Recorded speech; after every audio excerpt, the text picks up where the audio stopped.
Man, we've done 2 months worth of episodes for Secret Black People Meeting on Channel 310. It's crazy. I just want to say thank you to everybody that's watched, shouted it out. It's been a guest. Y'all, all my guests have been great. My theme song from Nick.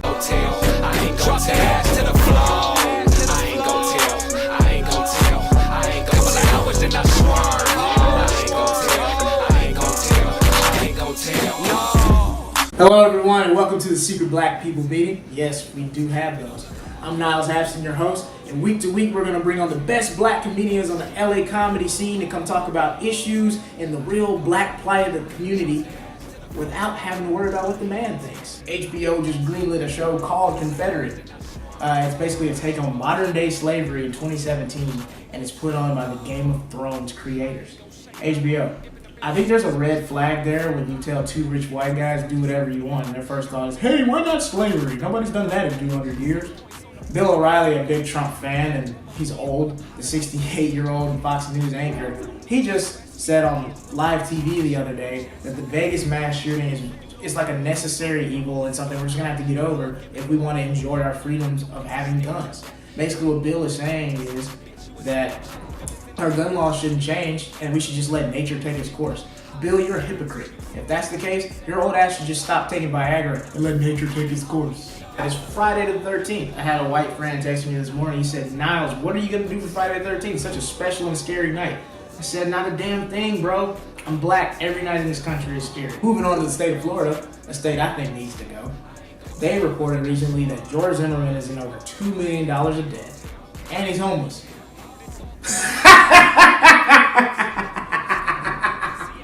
Quentin Tarantino has made a huge career off of making incredible films about female characters getting revenge and getting back at their male creeps. And the one time that he can actually do something about it in real life, he wets the bed like a Michael Bay film. This Halloween, white people, if you want to celebrate another person's culture by dressing up for Halloween, let me show you the right way to do it. Don't. Papa John's has become the official pizza sponsor of the white nationalist movement. And it makes sense. It's not properly seasoned. I have to pay my respects to the Hefner family. The great Hugh Hefner, found dead at 91 years old. Now, it hits home for me, because Hugh, you did a lot for me, bro. You introduced me to the middle school love of my life, Kendra Wilkinson, and you made me a man.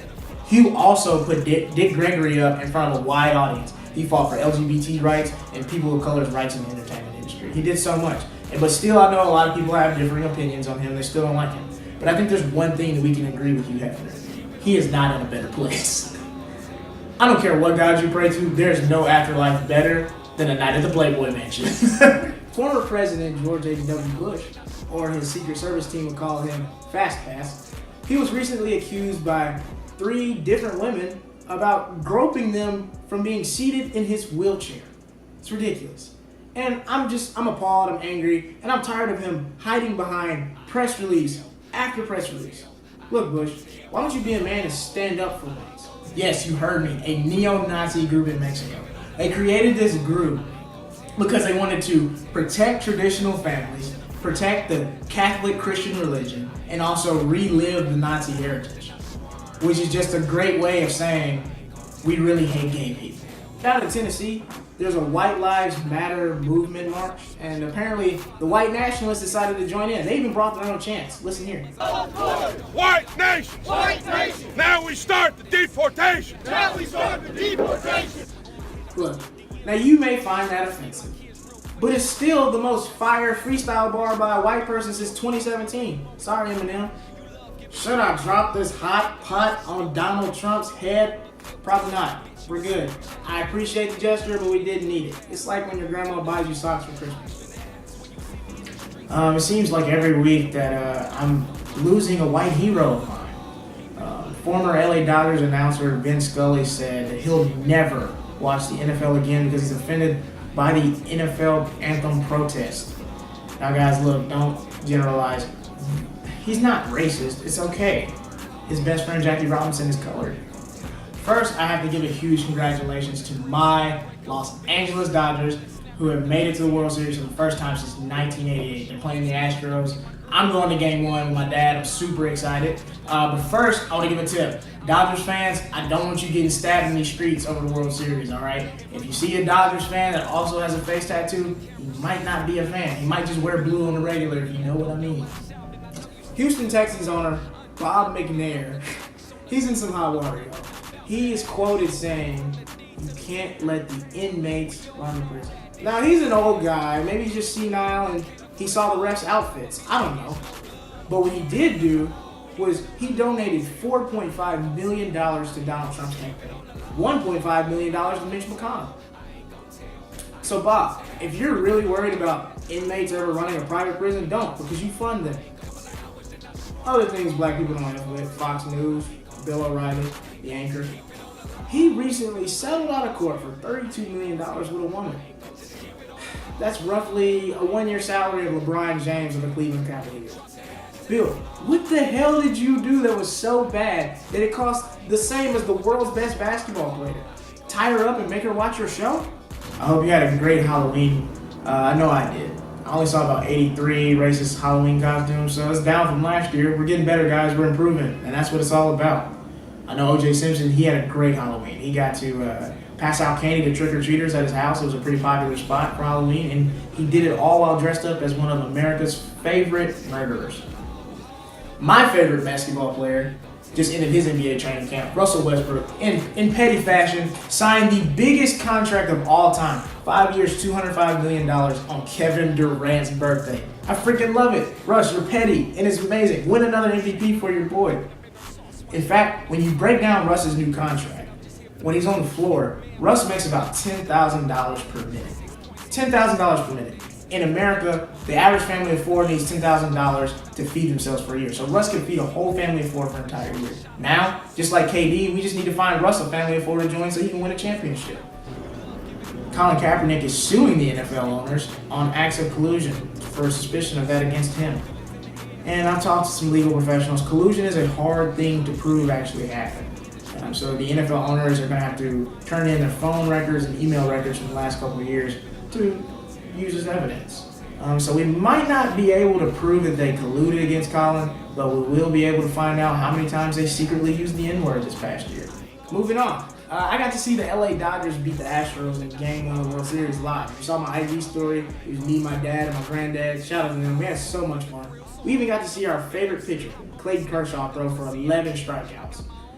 And as 3 generations of black men, we couldn't help but cringe when we saw those 3 Ks hit the board. And y'all wonder why black people don't be having with baseball like that. Sports Illustrated finally got people to care about a magazine cover that didn't have boobies on it. I'm surprised too, but here's the thing, the way they did it was they caused controversy by successfully gentrifying Colin Kaepernick's protest on the magazine cover by replacing him with Roger Goodell, the guy who wouldn't fight for him to get a job. So now you have another white guy taking a prime real estate spot from a deserving black man. So now that's Brooklyn, Oakland, anywhere with a Starbucks, the Sports Illustrated cover. What's next white people are gonna gentrify? Hip hop? I'm moving on to sports. How about them Cowboys, right? Dallas Cowboys owner Jerry Jones publicly stated that his players, if they are caught on the knee during the national anthem, they're automatically benched. So, Jerry, that makes me think, what bench is Candy going to be on this weekend? Stephen Curry's right-hand man, Kevin Durant, got in a little trouble on Twitter this past week. He made a fake Twitter account bashing his fans, coming at people that are haters. He name-dropped his coach and Russell Westbrook. And, he apologized and he said he's going to take a break from Twitter and take a break from social media for good. And so a lot of people are upset and disappointed, but it's really out of character because Kevin Durant's a really good follower. So support my GoFundMe for the NFL, the new Negro Football League, where I'm taking donations to start my own league because I really don't think Diddy will ever get a team. So I'm calling on Oprah, Shaq, Denzel, Steph Curry, anybody. If you got money, and regular niggas too on stock options. Also, be praying for Houston. Carmelo Anthony thinks he's probably going to get traded there by next week. The Rockets, they really want him. I don't get it. Hasn't the city been through enough? Think about it. James Harden and Melo playing defense on the same court at the same time? If you thought the city of Houston couldn't handle floods before, wait till Steph Curry and the Golden State Warriors come to town. Come sit by me. Okay. Damn. I can't. I'm charging like 1%. Have you ever been caught in between sexy time with your girl and needing to charge your phone? That's why we've created the Mandingo charger. Most phone charger companies don't give you the length that you need and deserve. But with the Mandingo charger, you're always getting more than enough. And for 3/5 the price. The Mandingo charger is great for midnight snacks. Like booty. It's great for emergencies too. Nigga, you know black people like their space. I'm just doing my job, man. And travel. Thanks, Mandingo charger.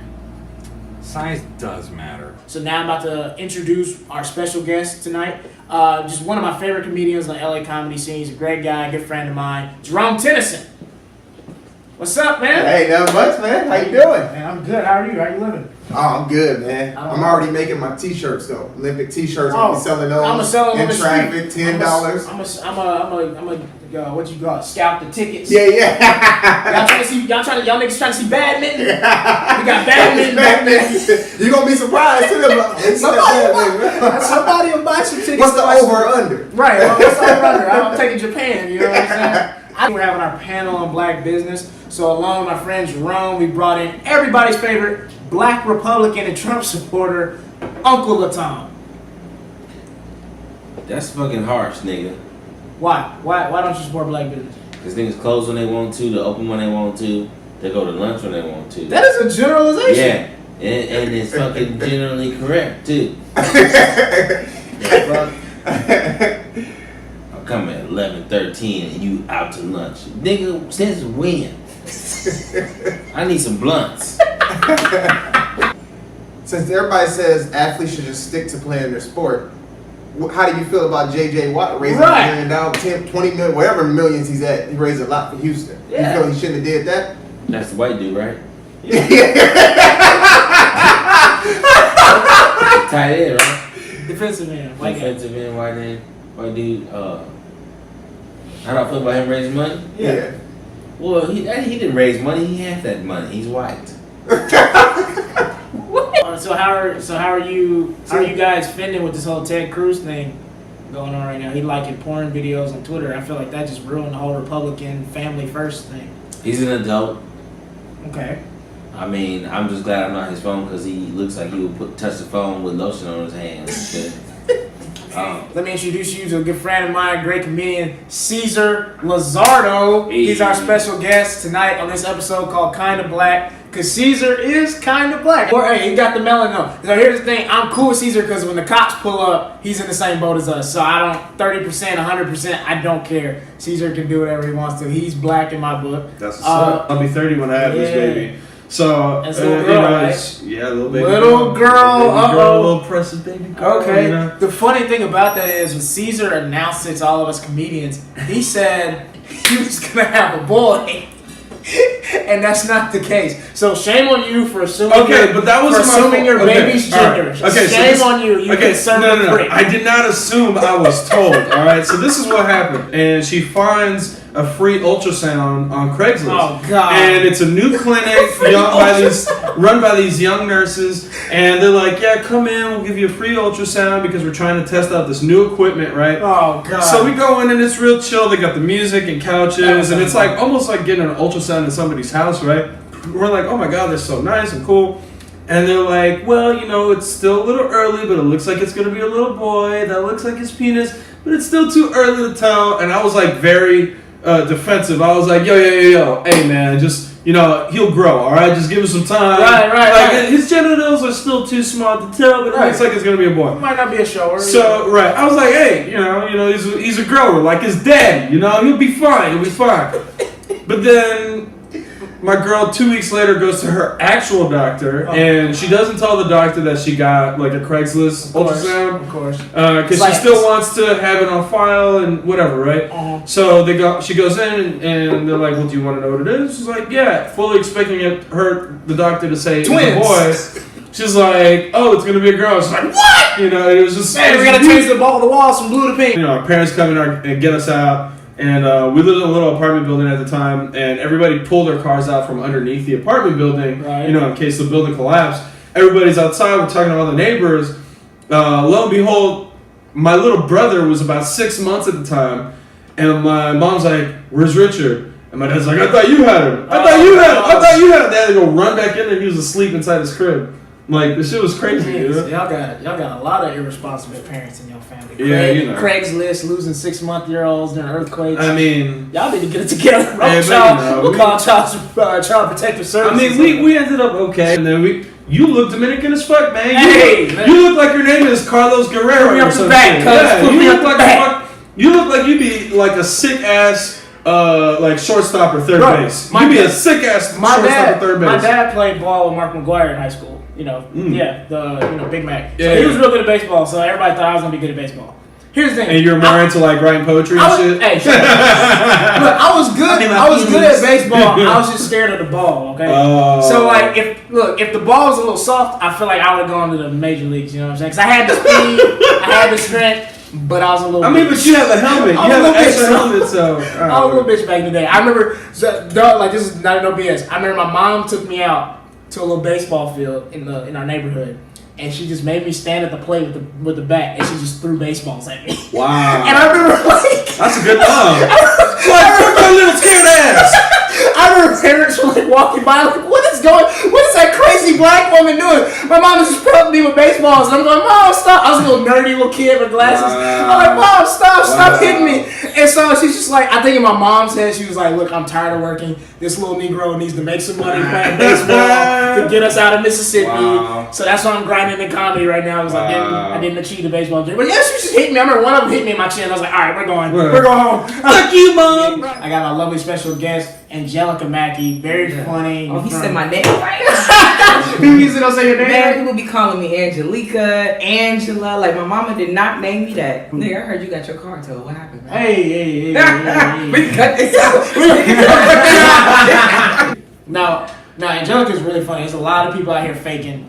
Angelica is really funny. She does one of her funniest things in her bits, she does impressions and voices. I love it.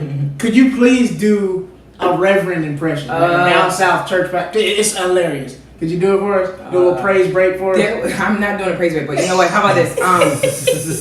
All right, this is a true story. So my dad is a preacher, right? Oh, so that's why you can do it. My dad, I'm a PCAM, I'm a preacher's daughter. So there was this local rapper in Virginia. His name was God, I can't even think of the dude's name. Young Money Yon from Norfolk. He had this song called "I'm from the gutter gutter." So the lyrics go, "I'm from the gutter gutter, bread and peanut butter." I can't remember the rest because it was a couple years ago. That's lyrical. So my dad used to always try to connect with the young people. Oh no, he's one of those. Always try to connect with the young people. No. This nigga took the dude's song and put it in his sermon. No. This nigga was like, you know I'm from the gutter gutter. I was raised on peanut butter, hoodles and noodles for dinner. We ain't have a lot gutter gutter, peanut butter. We had all the noodles, orange pack, red pack, pink pack.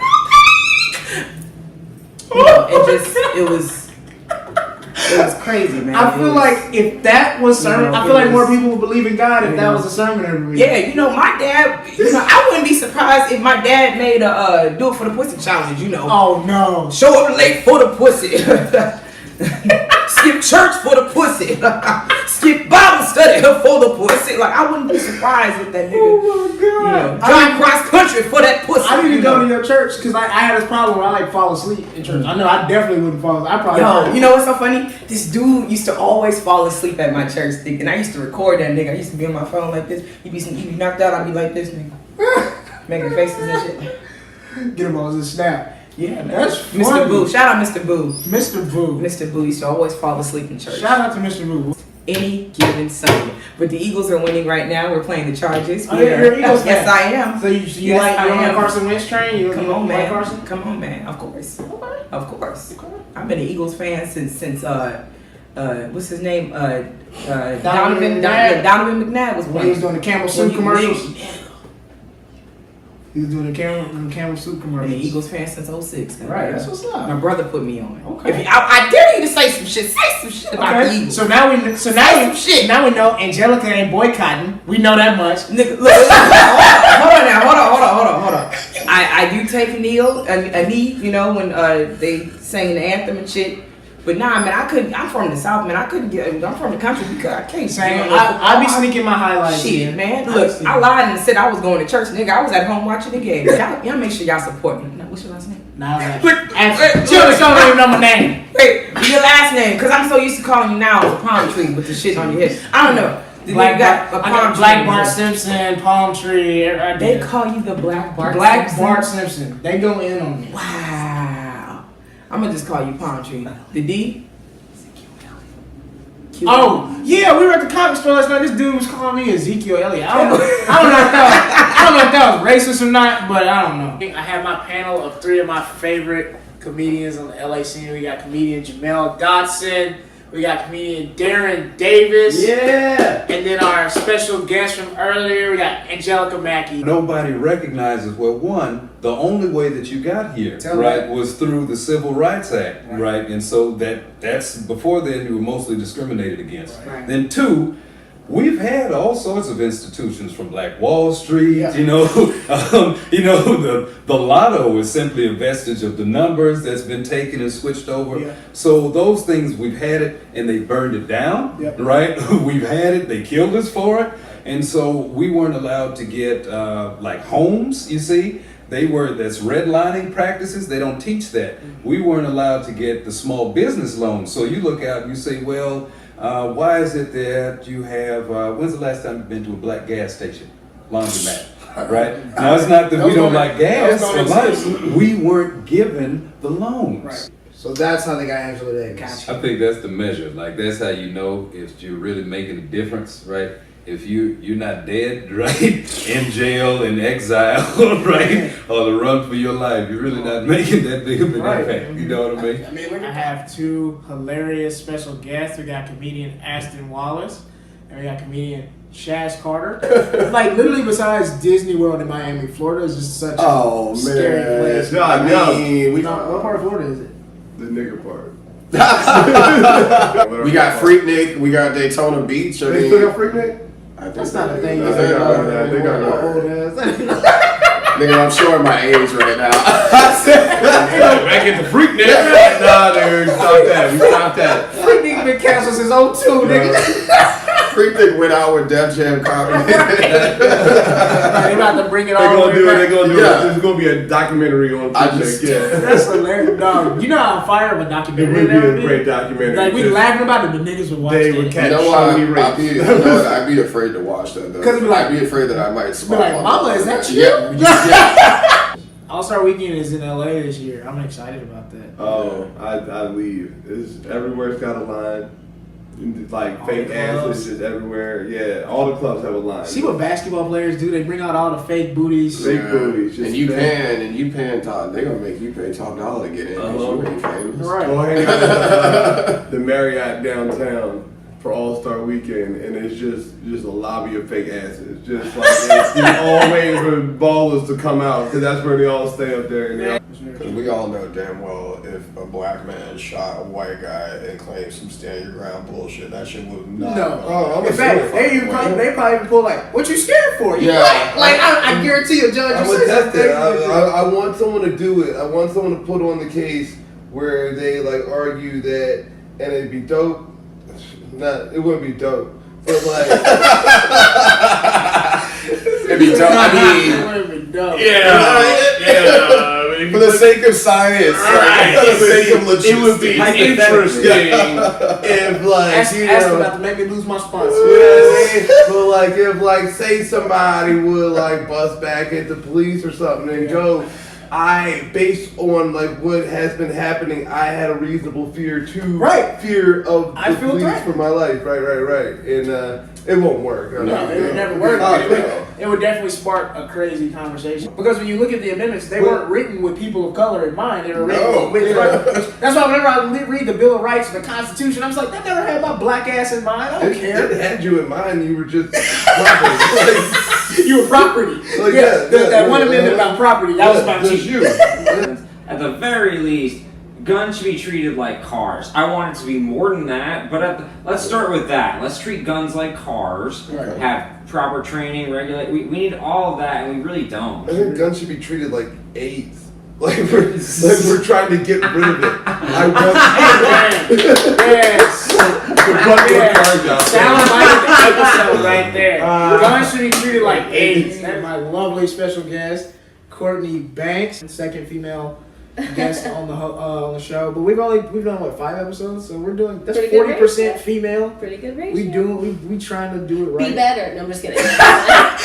She was Comedy thinking is a very male-dominated field. Really I feel like you're doing a great job. Black people as a whole, like we're like this family almost, like we're like this thing. Because like, have you ever been somewhere something crazy will go down and there'll be like one other black person, y'all just like make eye contact. He's like, I got you, nigga. Like I got you. Or whenever like a sad to say a mass shooting happens and you're like.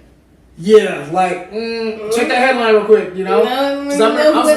Were you at show go up the night it happened at the comedy show? Yeah, I remember a couple of us were out there, and a couple of black people were like looking at each other like, "Please don't be black." Oh my god, because like it's just like those things. When those things happen, we have to pay for it as a monolith. When I lived in DC, so I live in Virginia, right? Yeah. The DC sniper was when I was in high school. Oh no! And he was hitting like the mall that I went to. Yeah. And we had to like cancel a football game and like be on lockdown like for a few days or something. And when it came out that he was black, ooh, shoot! And with DC having such we cannot do that shit. And that's what I'm saying. We can't. We cannot give another reason. No, because it's just like when things like that happen, it's like the rest of us pay for it too. It's like this whole. It's like that's why I feel like. That's why I feel like Barack Obama winning president, black people are like paying for it. It's like whether good or bad, when we do something, the rest of the group that's how we're treated. We're treated like this huge monolith. But if a white person does something like that, they're a lone wolf. And then we'll have these like meetings kind of, like all of us together. Yeah. And they tell stories and like, stories about those kind of things. And they ask me, I just don't understand how young kids can make the N-word mean something good now because they only know what it means to them. Yeah, I get that. So it's like I feel like I'm in the middle. Like I understand what people are doing with it, but I just know I sound white as hell. So if I say it, it's gonna sound racist. So I just don't say it. I get that because I say it a lot, and I'm known for saying it a lot. I say it a lot. Where on are you stage. from? Mississippi? I'm from Mississippi. Okay, yeah. It's just like I say it a lot. I say it on stage a lot, and I've even been told by black and white that I might say that word a little bit. Do I personally care? Too much? Yeah. Do I personally care? No. But do you ever think about what it? Because that's the big question, right? Like, why can't white people say the N-word? Oh, I know exactly why. Why? Because when they used it was for something. It was to call black people ignorant. It was used to suppress, oppress, and do all these things. And then when black people, they turned it into this term of endearment. And so now you live in a world that's in this country that's basically shaped by slavery, shaped by white supremacy, and all these things. So you get all these benefits of being white, you get all these privileges of being white. And so now you want this one word that we've... Oh, they want it so bad. You got all of that. They want it so bad. You got all of that, and now you got this... You want this one word that we turn into this term of endearment, which is like crazy to me. But I'm just kind of like, there's so many things like you can do as a white person. There's so many things that I can't do as a black person, and you just want this one word that I have, this one thing. Like, this is the most black friends I've ever had in my whole life. Aww. I'm glad to be one of them. You are. I'm glad to be one of them. I'm glad to Then pour all that in my cup. Sorry I can't buy none, but I'm drinking till my time's up. Back. What you just saw was a special promo for my homie Arthur Hamilton's new show on Channel 310. It's our 3rd show on the network. I'm super excited about it. It's hilarious. This dude's gonna be a star, y'all. Y'all better get on the bandwagon now. Hop on. Go watch. What's the show called? Tell everybody what it's called. It's called Blunts and Brunch, guys. Okay. What kind of happens on there? So what happens on there, man? I sit down with a special guest of my choosing. We have brunch. I roll up a couple blunts, we smoke. That sounds like a good day. Even if they don't smoke, hey, I'm still gonna smoke. If you see something, you record. Yeah, I just record it. Most of the time when I'm already recording, something happens. And something just happens. Something happens. That's dope. Like I thought, my commentary is always, up to par. So some of y'all's lives are too boring to be having your phone. Yeah, y'all be fronting for the gram. I keep sitting. Right. Arthur keep his phone out like it's a police outside or something like that. Sir, what you doing? Black Lives Matter. You thought nobody was gonna see your ass, huh? Caught your ass, nigga. He is talking about white women. Well, which I'm not necessarily sold on. I've seen Get Out like 8 times. I mean, you know, so I've been with, you know, a few white girls and Because you ain't watched Get Out. I have almost lived it. Almost, okay? That might be worse. Yeah, it's fucking scary. I went to this one white girl's house, man, high as fuck, and I was like, they about to steal me. They about to steal. Let's go. Get out of here, bro. I'm telling you, man. That's hilarious. Yeah, man. So tell our viewers what is this stuff? Oh, this right here, baby. This is right here. This is Canade. This right here, nigga? Syrup. This right here, Nick. Right here. Shout out to Cat Williams. Shout out to Cat Williams, man. Hilarious as fuck. Mm-hmm. This right here is Canade Medical Mixer. It's a syrup. So what it is has THC in it. Oh, this okay. Is 60 That's milligrams. the stuff in weed. So we have orange juice here because we're gonna make what Arthur called is marijuana mimosas. Because you can't actually drink a real mimosa, right? Yeah, no, I can't drink a real mimosa because I just got a breathalyzer in my car like a couple weeks ago. Fuck you now. Stop fucking judging me, man. The nigga be in his car like, and then it starts. He be looking at me and shit. I'm like, what the fuck you looking at? It was 3 years ago. Shit, your grandma's a drunk. You know what this is. And by the way, we've been drinking Canade out of this orange juice, and I can tell you right now, it's amazing. It's a great makes product. you feel really relaxed. I feel great. Like I'm really angry about white supremacy, but you can't even see them. I got a special guest for you guys, Yema and Nkele. You got bullet holes in your jacket, so what? You like a Black Lives Matter activist for Halloween or something like that? I got my Luke Cage on. Big difference. I'm not just Nigerian. Like my granddad made a religion. Wow. That's completely based on the fact that Africans had religion before white people. That's what I would kind of believe the same thing. Yeah, so it's the whole basis of my entire upbringing. So like that's what I knew since I was 5. Like was that type shit. So when people are woke now and you're telling me I have to listen my whole exactly, I have to listen to your surface level shit and have to be like, oh, that's cool, dog. Yeah.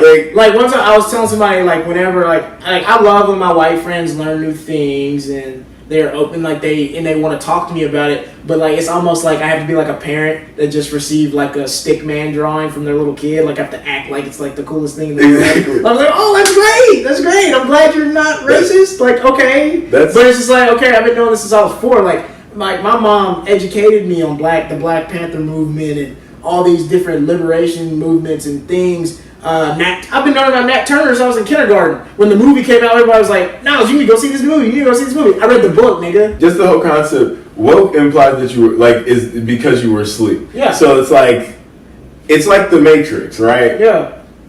A robot can never be woke, dog. Like if you're the one who has the world captive. You're the one who put everybody to sleep. Exactly. So it's like you built the Matrix. Right, you built the Matrix. So don't start talking to me about how free it is in the real world. Exactly. Of course you know how free it is in the real world. You had it this whole entire time, and it's just like with this. What was I gonna say? With this whole woke thing. Shoot, I forgot what I was gonna say. I think the fact is that you can say you're woke with no substance. Exactly. That's what that's what I was gonna say. It's not a good thing to be woke. It's not. It doesn't feel good to be woke. In fact, it's being woke is almost unhealthy, and it's depressing sometimes. It's not fun to be woke. In fact, like I don't know what your religious views are, but even in the Bible, it states like the more you learn about the world, the harder it is to have like joy and be happy. That's the whole. It's ignorance is bliss. It's the whole reason that God was like, bruh, don't eat the apple. Yeah, don't really. Y'all know these guys, Eric Avenante, Chaz Carter. So Chaz, favorite white movie that speaks to you? Favorite white movie? Like with a white. All white. It's all white people, directed by white people, written by white people, show, movie, whatever. That speaks to me? Yeah, like that is like your show. Like, and I feel like every black person had like a white show or white movie that they just love. For me, it was How I Met Your Mother. Them white people was amazing. I loved it. Oh man, probably the Goonies as well. The Goonies is white. For me, like white projects, probably like How I Met Your Mother. Probably let's see, Workaholics was dope. Workaholics was dope. Yeah. One of my favorite Movies is Forrest Gump. Office Space. Office Space, okay, that's a another good one. pretty The white Office. movie. The Office is Office all white series is people. pretty, yeah. That's a great one. So it's just like we do have our little white culture things that we like that we watch in secret. We don't want y'all knowing we watch all of it, but It's not so secret. white music though, yeah. I don't really I have. listen to rock music. You do listen to rock I music. do listen to rock music. That I'm fine with white music. Anything like maybe like Maroon. But I also love hip hop, and my music taste is pretty. Anything I listen to like I love Maroon 5. They're dope. I don't even really fuck with Maroon 5. It's Like older Maroon 5. Because I was born in the late 80s and I grew up in the 90s, and so like my musical taste is Was already mostly set. geared at the 90s. So when I do listen to rock music, it's mostly 90s alternative. I see you. Yeah, that's why he's got good hair for like hip hop and headbanging. This is multi-purpose. You can bridge both worlds, all concepts. Let's go.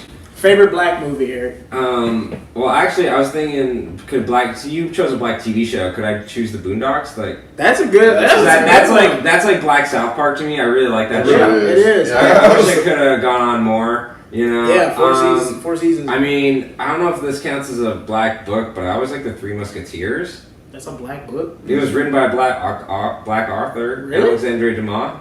What? Three Musketeers written by a nigga? Yeah. Hell no. Yeah, Alexandre You Dumas. must be thinking about the Migos, bro. That ain't No, the same. Alexandre Dumas is a black guy, so I don't know if that counts, but that's a guy. You guys should check out Art Tatum. He's the best pianist in the world. No one knows about him. He's a black guy, jazz pianist. Yeah, I mean, there's a lot of cool like black stuff throughout the world. Okay. All right, well, black dude wrote The Three Musketeers. That's pretty cool. When I write jokes, sometimes I not only being black, but or of color, but also being gay, I oftentimes struggle with like writing material and then not like hoping to not think about or obsess about whether or not this is going to be palatable to the mainstream. I definitely have written jokes where I felt were more geared or pandered to a white audience because I felt like if I just made these jokes strictly about the black experience, that I was afraid of like isolating them and stuff like that. It does affect the way you approach your material sometimes, but I think if you let it, I've gotten to a place where I just don't even care anymore in terms of like I don't want to do that anymore. Because I feel like ever since I stopped thinking that way and stopped kind of writing my material geared that way to be more palatable to a main white audience, I feel like I've just gotten better and funnier as a comedian because I no longer allow myself to be, I don't allow my creative process to be guided by the idea of having to pander to this crowd. It's like they're either going to like me or they're not. Yeah. Like this is just the way it is. I feel like Crack 'Em Up is definitely it's taught me a lot aside from being able to just be more comfortable in my stand-up. But I feel like Crack 'Em Up has given me more freedom to just talk about whatever sort of black rappers I want to make in front of any audience in there, and it's my job as a comedian to figure out how to make them get it without me resorting to have to like pander and turn that black reference into a white reference so they get it. It's like, no, I'm gonna say this black reference, I'm just gonna figure out a way that you understand it. So that brings us to the third asshole, the rich one, Donald Trump. Bro, golfing and on vacation while Puerto Rico's in dire need of resources and supplies? What's wrong with you? But I was reminded Donald is a New Yorker, so he's used to ignoring Puerto Ricans. President Donald Trump is going to release the JFK assassination files. I don't get it. It's like he's tempting us to off him. It's like if OJ wrote his book and called it, "If You Were to Kill Me, This Is How You Do It." But one thing I can compare the Trump administration to the JFK assassination is there's definitely a more capable person behind the scenes firing the shots. Donald, you're like the Lee Harvey Oswald of scapegoats. History reference. But thankfully, my president and Puerto Rican, Cardi B, was able, from her newfound fame from Bodak Yellow, to send planes full of resources and supplies to Puerto Rico to help the victims out. And I know other countries and people around the world are so confused. Like, how is this former stripper doing more for the people of Puerto Rico than the current president? But think, guys, when haven't strippers rose to the occasion when somebody made it rain?